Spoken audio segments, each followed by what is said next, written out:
Welcome to another episode of Grief Talk. Everything you want to know about grief and more. I'm your host, Fawn Solis.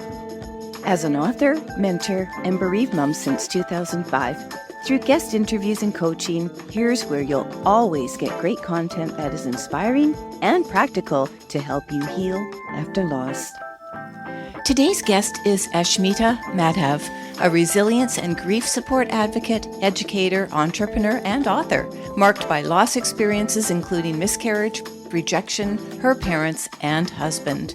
These challenges immersed her in the depths of intense grief, leaving her feeling stuck and adrift. Ashmeeta embraced the path of self-discovery, recognizing the vital role of personal growth and the profound impact that our thoughts have on shaping our reality.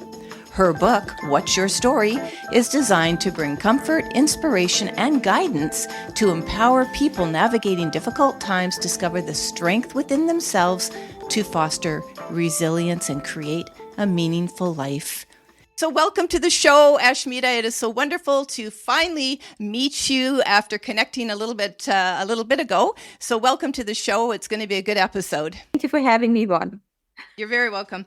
So as I said in the introduction, audience, Ashmeeta does have experience with different types of loss. Ashmeeta, I'm just going to briefly recap here. So definitely a miscarriage, which is not something I really deal with on the podcast, but it is worthy to note because it forms part of your trauma and background story of loss.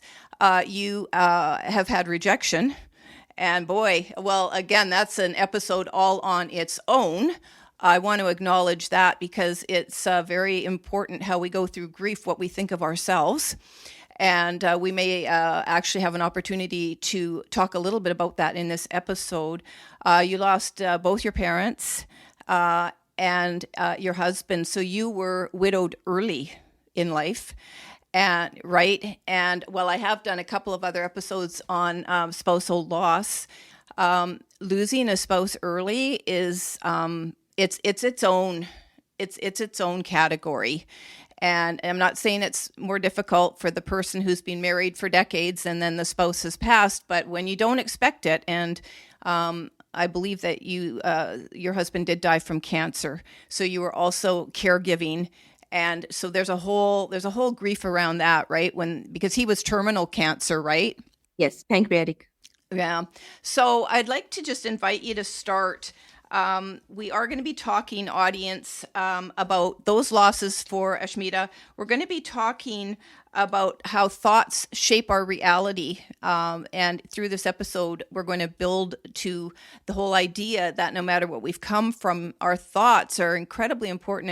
And Ashmeeta does do work in this area. And we're going to talk about, from her perspective and her experience and her teaching, how thoughts really do shape our reality. And we're going to be talking about your book, Ashmeeta, What's Your Story? And how that is inspiring for others and what they can take from Ashmeeta's book and also the community that you serve. And hopefully a little bit of caregiving and not to lose yourself if you are in that role of caregiving as Ashmeeta was, and probably millions of others caring for a sick, terminal loved one. And it's just so easy to lose yourself. So let's get started, Ashmeeta. And I would just like to invite you to go back wherever you want to start, where you recognize grief in your life. And even if it was later, looking back and going, that experience impacted me, traumatized me even maybe, but really basically shaped you to what would be, I'd say, your lowest point, or at least to the point where you recognized you needed to change and transform. Sure. So I would say in my case, with the various different experiences that I've had with loss, the one that stands out, the one that kind of really played a number on me, they all played a number on me, but the one that really pushed me out of my comfort zone and pushed me out of, was the loss of my husband. I mean, I felt really, really lost when my mom passed away. I was still a young mom. The boys just started elementary school, moved to a new country. all of that kind of stuff. So it was a whole new experience for us as a family in a new country. And Yes. in like a year later, I found out that my mom passed away, Yeah. just suddenly passed away. So I had to go back to South Africa, which is where I'm originally from. Yeah. And it all happened in like a week. And my mom, just a little bit of history there, my mom was actually my best friend. I had Yeah. felt that connection with her.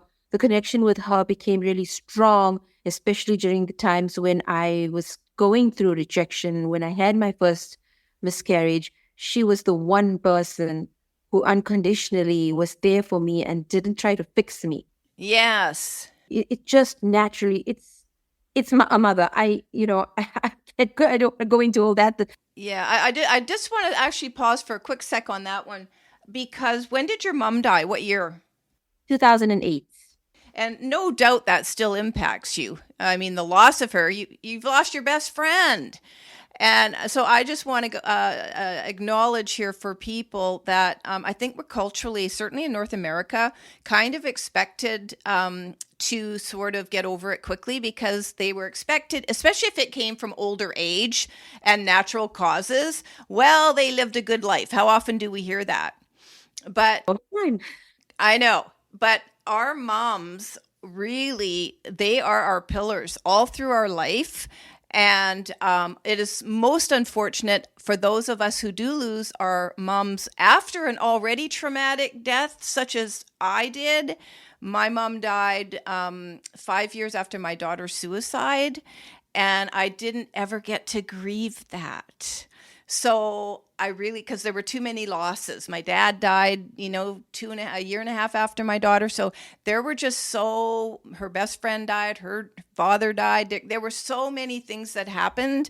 When my mom died, I don't think I've ever understood the grief associated with that. And so I do want to acknowledge it here on both sides. You could, before you got traumatized by your husband's death. And so our mums are like, I guess you feel just completely lost without her, yeah? I have totally felt absolutely lost because, when I say best friend, it's not just the word best friend. It has more to it than just a friend, because the relationship is so close and so intense. And she's seen me in my vulnerable, oh my God, Oh, that's okay. like vulnerable moments, Yeah. Yeah. I really needed someone to be there for me, and I couldn't really turn to anyone. No one around me was understanding me. Yeah. I expected people around me to understand, oh my God, this happened to me. I didn't do this to myself. This happened to me. Feel sorry for me. Somebody, show some emotion towards me. But nobody does that. Nobody. And Nobody. Does it like a mom, right? and it's not even trying to point fingers at anybody to say, oh, you're not caring for me. That's not the space that I'm coming from at all. No, it's venting. Isn't it venting, Ashmeeta? Yeah. And Yeah.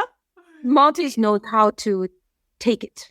Just take it, accept it, and not to judge you or make you feel like you're a bad person for feeling or having the thoughts you're having at that given moment. Right. So let's pay respect to moms here just for a moment, because your children are a little bit older now, right? They're young adults now, are they? My youngest is 12, Oh, okay. And how old are the other two? 21, and 19. Okay. So even so, all through their life, we will be sounding boards for our children at whatever age. And I find it a blessing. My son at 31, almost 32, he still needs to vent. And you know what? I'm just getting better at learning to go, let him vent. Don't even counsel. You're just here. And that's when that goes, it's one of the reasons I want to stay on the planet as long as I can, to be that for him.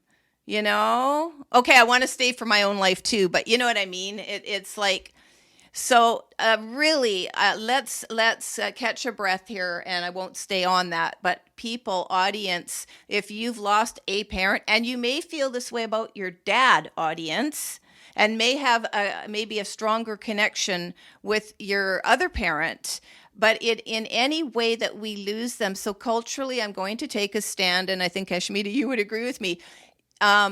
It isn't that they've had a good long life, or in some cases, well, they got sick, so it's better they've gone, they're out of their pain and all that kind of stuff. There's really, to my knowledge, nothing on about how we actually become adult orphans. Right? But it's the truth. And if we've had a parent to steer us, guide us, and that's gone, we're like on our own without that oarswoman. And I think the other thing is it does make us face our own mortality. I really do. So anyway, I just want to say that. Okay, so Ashmeeta, so very, very impacting loss for you. And I also want to give a nod. The other thing when we connected is this idea of being in a country as an expat, and I've lived it. I was in the diplomatic corps for 5 years, and I know that's not very long, but there are people that spend a whole lifetime, and I know exactly what you're talking about when you have nothing culturally familiar, the same network, nothing. And that in itself can present its own grief. Did that impact you? Like, I know it impacted you and how you were going to have to deal with the loss of your mom, the illness and loss of your husband. But did you ever form a community, or do you still struggle with that? That is something that I do still struggle with, honestly speaking. I've been living in the US for more than 10 years now, and I still struggle with that. But I have found, and I think anybody who moves from one country to another country and, makes a home for themselves in a new country, over time, they find in themselves ways to include themselves, or to, they find places where they can make friends. And having said that, for me, it appeared in my life in the form of my children's friends' parents. I didn't go out into the community and through maybe a religious organization or any of that kind of stuff. That was not my case. In my case, it was my kids made friends with someone, and then started spending time, and then over time the parents, so I have lived in California. I have two really, that was my first state that I lived in when I moved to the US. Okay. Really good, close friends that I made there. Good. Then when I moved to Michigan, because my husband's job moved us around quite a bit, when I moved to Michigan, I had got a good number, at least about 3 or 4 friends that I became close with there.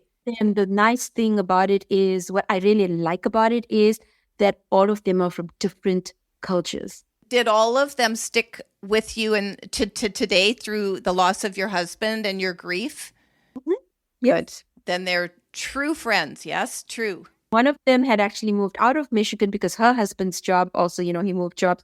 Her husbands are always changing jobs, but we go with them because they have the earning potential and they have the careers, right? That's right. We go with them, and we're just there in the background with the families and making sure all on the home front, everything is fine. And when my husband passed away, they drove or flew, I can't remember, but they from Pennsylvania, they drove all the way to come to the funeral. And I was just totally taken by that. Just the various different blessings and graces that have come into my life. I cannot have gratitude for that. They didn't need to come. Nobody owes anybody anything. Nobody owes me anything. Let's move to that just briefly. We are going to get your husband, but I don't want to, pile it on too quickly. This idea, though, nobody owes me anything. If you can adopt that, tell me how you feel about this, Ashmeeta. If you can adopt that as early on in your grief or any struggle, wow. I mean, because so many people, when we're vulnerable and weak, I was just talking to someone and she said we're like wounded, injured animals in our early grief, and waiting for people to save us. But here's the thing, people, they're not going to save us. Nobody wants to save us and nobody can save us. So knowing that already, when did you really accept in your life that nobody owes me anything? I think I was slowly accepting it from way before when my mom passed away, but it really hit home and became ingrained in me when my husband, because that had such a direct impact in my life when my husband died that I had to reframe my expectations. I had to reframe the way I think. I had to reframe basically my Yeah. expectations and the way I view myself, Yeah. various different situations. And it's not something that you just make up your mind, okay, this is it and I'm going to do it. No. Every time I found myself in a different situation, for example, if I found myself in a situation with a family member and a married couple, a family member, close family, Yeah. and here I am sitting there interacting with them, and suddenly out of the blue, they may do something that shows affection towards each other or whatever it is. And here I am sitting there and I get triggered. Yes. Yes. What do I do? I mean, is it right for me to get triggered? Yes, this is an authentic emotion that I'm having, right? Oh, absolutely. True to that emotion, but I also need to be aware, where am I? Yeah. I'm in the presence of other people who, depending on how I react to the feeling that I am having, Yes. is going to affect them, and they are going to formulate an opinion about me, right? Yeah. So I'm just in this whole different frame of mind and a whole different space. But because of that, I found that I do alienate myself. It's not, grief makes you alone, puts you in a space where you're alone because people don't understand. It's not because they can't help you and they don't understand. So it is a lonely place to be. Yeah. But Yeah. I deliberately have kept myself away from people. I only expose myself to situations or social situations as long as I am comfortable with that situation. Yeah. As soon as I start feeling uncomfortable, I stay there a little bit just to see, okay, what is making me uncomfortable here? What is going on here? I'm analyzing myself while I'm in that situation. And then, okay, this is too much. I can't Yeah. take it.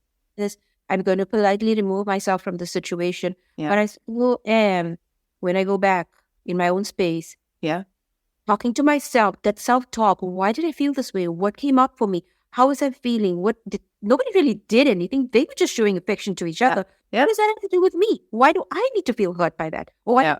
do I have these emotions come up in me? So, but this is a me thing. This is not a them thing. Exactly. And I think it's really healthy to do that.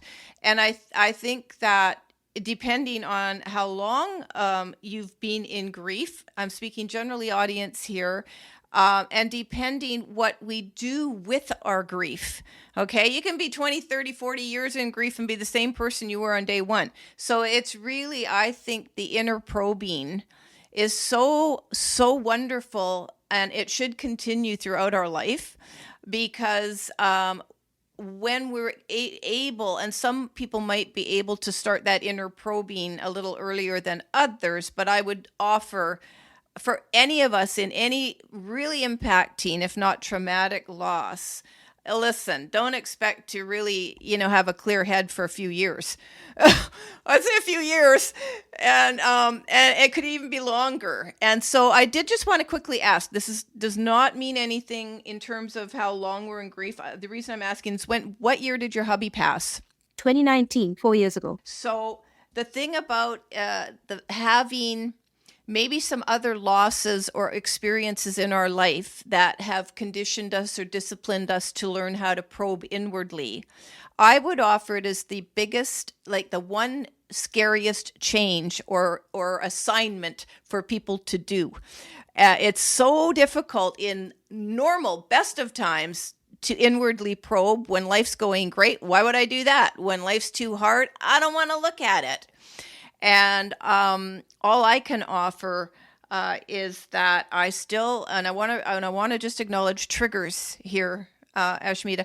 They never go away. You might even find that with your mom. So you've had your parents lost many years ago now. You might still find triggers, cooking smells, whatever it would be. Seeing a mom with, older mom with an adult daughter. For me, I can't stand nail salons and mom-daughter days. Like and so I wouldn't plan to put myself in any situation that I knew could be triggering. But here's the thing about triggers, audience: you don't know when they're going to hit you, what it's going to be, and they still happen. years and years later. The difference is when you do inward work, inner work, inward probing, and like you're saying, Ashmeeta, what triggered me, and understanding it's never about the other person, never. It could be the situation, but it's always about us and what we're feeling. And I actually think they are so healthy to have, because it gives us an opportunity to see what emotions, like you're saying, are triggered. Also, where we are. I often use them as a gauge. Well, I didn't react as long or as intensely. So triggers and emotions combined, which they're the same, well, kind of different, but use them, audience, to see as a gauge how far you've come, where you want to go. And do you want to add to that, Ashmeeta? Yes, I think, it all basically boils down to choices. Mm. When you're in any given situation, we have so many choices on how we can react. Mm-hmm. Physically, with our words, what we can say, physically, how we can react with our expressions, what expression we can, show to the next person. Mm-hmm. And with a lot of self-talk and introspection and that kind of stuff, whenever you do find yourself in a situation where you're being triggered, because you've done that work and you know that, okay, this is something that's going to trigger me. And I usually react in this way when I get triggered by type of a situation. So I am going to practice some resistance, maybe, if that is the correct word to use, but I'm going to practice being more responsible about how I am going to react to this, because at the end of the line, it's like a video game. You want to move up the levels. You want to sort of conquer this so it doesn't control you and you're controlling it. That's basically what it's about, is you don't want these things that happen to you in your life. It's like experiences. They come to us. They happen to us. We are not the experience. I experienced a fall has pushed me in a whole different space. I have choices. I can sit and complain and look for attention and say, hey, I can't do this. I cannot do that. But let's think out of the box. Let's find different ways to work with things. Yeah. Yeah. I love what you're saying. I'm very much, you're basically saying the way I live. I'm very solution oriented, very well, this has happened, now what? But I also just want to just take a pause for a quick second for the audience to understand that there is a period in grief, early grief, which wherever you define it for yourself, what your early grief is. And often I don't even think we will know that until we've had a few years in and can look back and go, oh yeah, that was early. I might go, my early grief was 5 years because I'm in almost 19 with my daughter. I definitely know it wasn't 10. I definitely know I was pivoting and at the 5-year mark. But also you have to define whether or not you even have enough, bandwidth within yourself to kind of look and see how you were progressing. Because one thing in grief, you can really lose sense of self and what you've accomplished. And so we're not really talking, unless you want to offer this in your resources section, about journaling and stuff. I think it's very healthy to do something of a record keeping, if you're so inclined, even if it's writing one line, if you're dedicated to making a difference in your own life. Dedicated to making a difference in your own life by saying, I really don't want to be in this situation forever. I want to talk to you about that just really quickly. When you realize, we're going to talk about, thoughts and how they create a reality. But again, when we're staying within this period of grief, and I don't even want to think about my thoughts. I don't even know what I'm thinking. I have no control over that. I'm traumatized. Life's happening to me. It sucks. I'm in pain. I'm suffering. Make it go away. Okay. So that's fine. And that period's going to happen for probably all of us until it doesn't.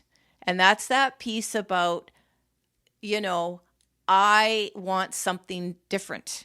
And, I think there's a huge gap I mean, I could be wrong, but I think there's a bit of a gap, if not a huge one, at least somewhat of a gap in getting people through that.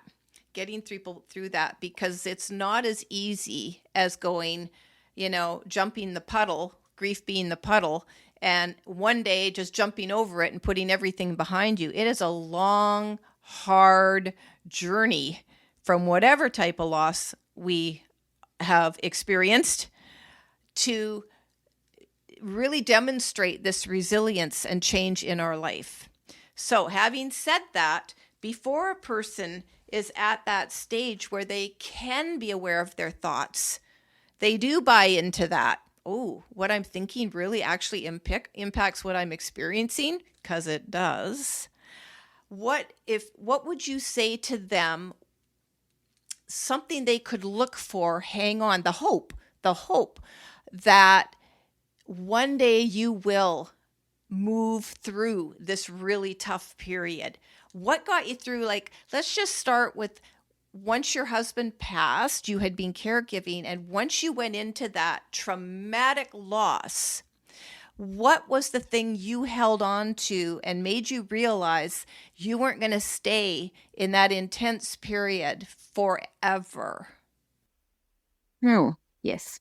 So, just a quick little background. So he was with the pancreatic cancer that took about a year and a half before it finally took him. So I was totally involved with him there and didn't realize what was happening to me, what I was losing, because I was so involved in what just needed immediate things that needed attending: kids, family, his health, all that kind of stuff. Okay. After he passed, then came the first few months was all of the logistics of, getting things together, taxes, finances, all that kind of stuff, which I never paid attention to. So there was no time to really even sit and think about me and what really just happened to me because of all this busy work that I needed to do. And I had to do it in a certain time frame to, understand. And at the same time, my brain's working against me because it didn't want to think. It doesn't want to absorb information that people are giving me. People are talking to me and I feel like they're just talking at me and I have all these words coming to me and I'm not understanding you. Please explain it to me again. And before you know it, I'm crying. I'm like, you know what? I can't do this. Yeah. So then I have to go back to the same thing again. But as the months started going by and I noticed that when I find myself alone, which is usually at night before I go to bed, otherwise the whole day I'm busy running around, young kids, the kids. Yeah. I never really paid attention then, but it would knock me when I had to go to sleep. That is when everything started flooding into my mind. Do you just realize what has happened? You look to the side of you, the person that is sleeping there, the person you expected to be sleeping there is not there. Yeah. The reality of it only knocks me every evening when I go to sleep. And I was like, okay, after a while of experiencing that, I had to a lot of self-talk. I just did a lot of self-talk. And the one main thing that I said to myself was, what do you see right now in front of you is your reality. Embracing this reality is going to help you. Embracing means acknowledging, coming to terms. And as you embrace something, you automatically slowly start coming to terms with it because your mind, you start changing the words that you're saying to yourself. You start maybe behaving in a different way. Instead of behaving like a victim is which I was like, I'm not a victim. It's the one thing that I kept saying to myself. Every time I started feeling sad or feeling low down, I would say to myself, you're not a victim. This is something that's happened to you. What is it that you need to do right now to help yourself? Because I am living in this very present moment. I'm not living in the past. I'm not living in the future. I can have goals and all of that for the future and things like that. That's a whole different thing. But life is happening right now. Yeah. And it happens in moments. Seeing my husband die, take his last breath, I was holding his hand when he took his last breath, gave me the realization that life is so fragile. It is here and it can be gone anytime. Yeah. I mean, the illness took him so quickly. We didn't even have time to discuss anything about our future or his intentions about how he sees his kids, or I'm leaving, I'm so sorry. None of those kind of things even bothered coming out of any of our mouths because we were so involved in just caring for him and what the cancer was doing to him. Wow. He's gone. How do I go on? How am I going to go on with my life, because I did not see my life in any other way aside from him and my children and whatever it is that I needed to do for my family, right? So I had to rewire those thoughts in my head. I am not a victim. Everything is fine. All is well. Everything is the way it is supposed to be. Whatever's happened is supposed to happen the way it did. It was not in my control. I don't control these things. But what I do have control over is the emotions that I'm feeling right now, the thoughts that go through my mind right now. I have control with how to control those thoughts. So, example, a thought could go into my mind. Oh, you're a widow. Nobody's going to want to have to do anything with you. You taboo. Some cultures have this where, oh, she's a widow, so you need to keep away from her, or that kind of stuff. So those limiting beliefs, those thoughts will enter my mind too, because I've lived in this world, right? Yeah. How do I allow that thought to become my reality? Do I really want to let that become my reality? I'm a human being. It is sad that I had to lose my husband to pancreatic cancer. I didn't ask him to die. He didn't ask to die at this age. He didn't ask to leave me, and I didn't ask for him to leave me. But this is the reality of life. Life and death are part of the circle of Yep. life, right? Yep. So when an experience has happened to me, and the people around me or the people I am exposing myself are not going to support me or give me that empathy that I require, then the onus is up to me to not expect it from them. They don't know any better, is what I'm saying to myself. I'm not judging them that, why aren't you there for me? Because ultimately, fundamentals, at the bottom line, we're all responsible for ourselves. I agree. It's a real hard pill to swallow, especially when you're like, oh, you should be helping me. You're not there for me. All of that kind of stuff. Yes, we do need that. But when you're in a situation like this, and this is one of the biggest things that knocked me, was it all starts and ends with you, is what the realization I came to for myself. I love that. It all starts and ends with you. I had him. When he was there, he played his role. He did, he played his part in the family. He did it well. He's not in it now. I'm not replacing him. I tried that. Oh my God, I tried that too. I tried to be dad and mom to my children. And that, I failed hopelessly at that. And I realized that, you know what? My kids know me as for who I am.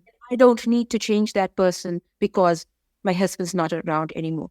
I still need to be who I am to them the way they know me, and support them and guide them and do whatever it is I have to do as a parent.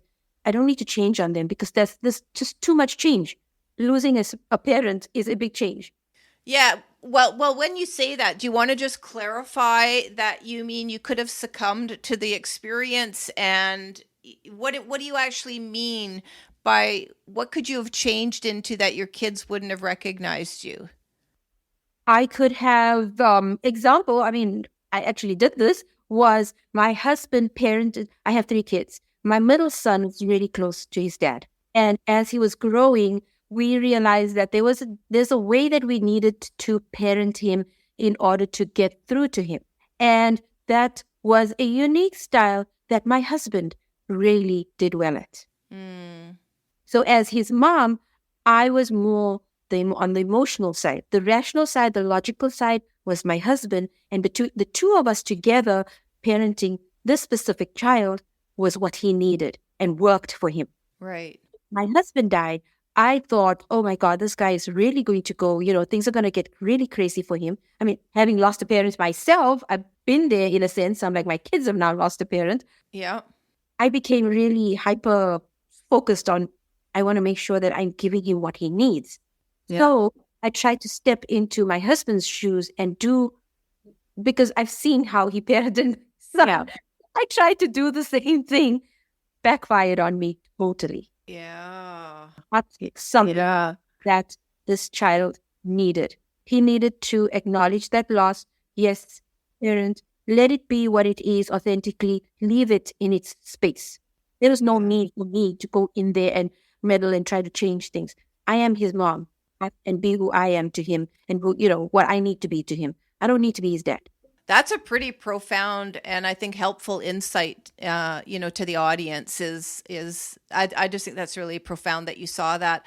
I actually had a guest on earlier in the year, and she works in counseling, grief counseling, and she works for a medical doctor as well. And anyway, but she was just saying that they have done studies and on kids in grief, and as long as we don't interfere in their grief, they will grieve the way they need to. And it's often just in short bursts.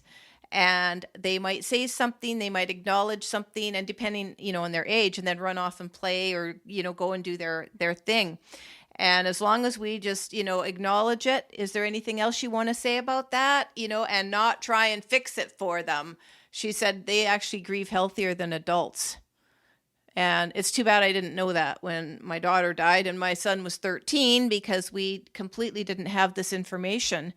And we did not have this information. This is back in 2005. And anyway, it was a disaster for us because it ended up being sort of the silent thing. And I was too much of a mess to really be able to do anything.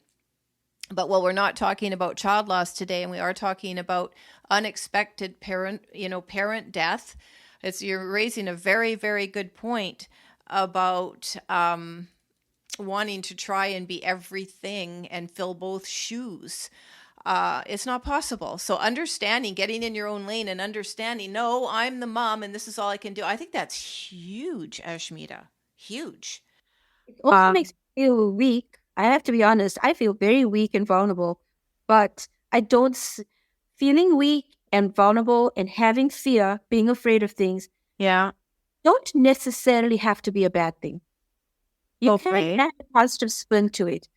I'm vulnerable in the situation, but what can I do? And this is going to be unique for each person because things in our comfort zone, right? You got to be comfortable with what you're doing, and your thoughts. It's basically that connection between the heart and the mind. That connection needs to take place in order for a person to feel comfortable about anything that they're doing.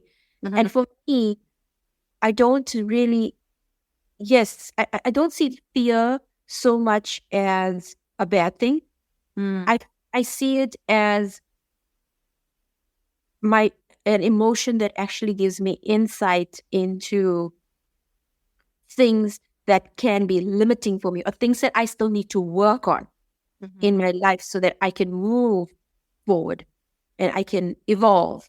So I do want to just talk quickly, close off with your resources, Ashmeeta. You have a Grief and Grow Challenge on Instagram. You've got a Facebook group. You've got a bunch of social media where people can connect with you. Are there any other resources that you're offering to people? My contact details are all on my website. So I definitely do offer coaching to anyone who's interested. So your website is storyyoutellyourself.com. Audience, go visit Ashmeeta's website.